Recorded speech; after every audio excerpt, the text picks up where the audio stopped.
ขนมถ้วยใบเตยพี่น้องเอ๋ยรสชาติหอมหวานมันแป้งนุ่มเหนียวดีบ้านไส้ใบเตยสดก็เอาไปปั้นเนาะเอาไปปั้นก็จะได้น้ำประมาณนี้บัดนี้เข้ามาปรุงกันเลยก่อนอื่นก็เอาน้ำตาลปี๊บลงไปน้ำตาลปี๊บแล้วน้ำตาลมะพร้าวเนาะ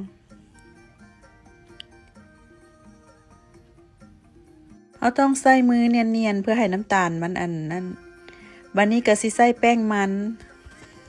แม่บ้านใส่แป้งมันประมาณ100 กรัมเนาะต่อไปก็จะเป็นแป้งข้าวเจ้าประมาณ200 กรัมคือว่ารายละเอียดแม่บ้านสิเขียนอยู่เทิงคลิปคือเก่าเด้อแล้วต่อมาก็จะเป็นกะทิมะพร้าวประมาณ200 กรัมหรือว่า200 ml เนาะอันเดียวกันนั่นแหละแล้วเราก็จะมาคนๆหรือว่านวดให้มันอันน้ำตาลมันเข้ากับแป้งดีบัดนี้เราจะใส่น้ำใบเตยประมาณ2 คัพหรือว่า2 จอกประมาณ500 ml เนาะน้ำใบเตยสดหอมคักพี่น้องเอ่ยก็ค่อยๆใส่หมดเลยบัดนี้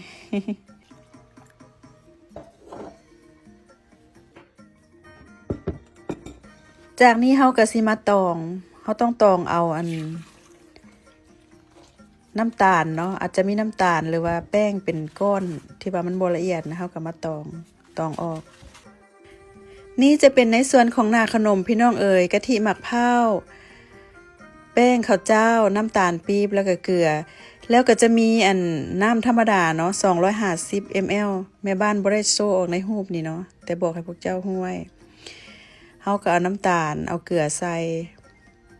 แป้งข้าวเจ้า70 กรัมก็คนๆคือเก่าหั่นล่ะจากนั้นเฮาก็เอากะทิมะพร้าวใส่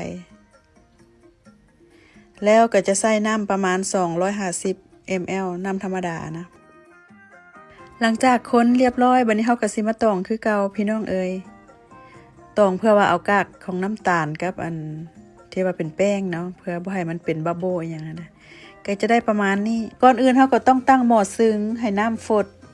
เฮาจะเอาอันถ้วยน้อยหั่นใหญ่อันแม่บ้านใส่2แบบถ้วยเนี่ยจะเป็นถ้ว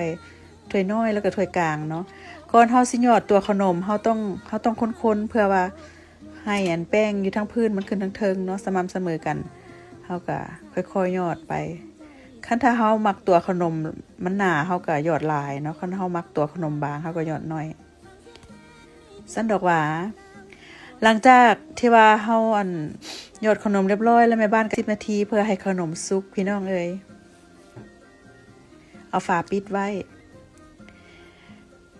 แล้วหลังจาก10 นาทีผ่านไปขนมก็ถือว่าสุกบัดนี้เฮาก็สิมาหยอดหน้าขนมเนาะ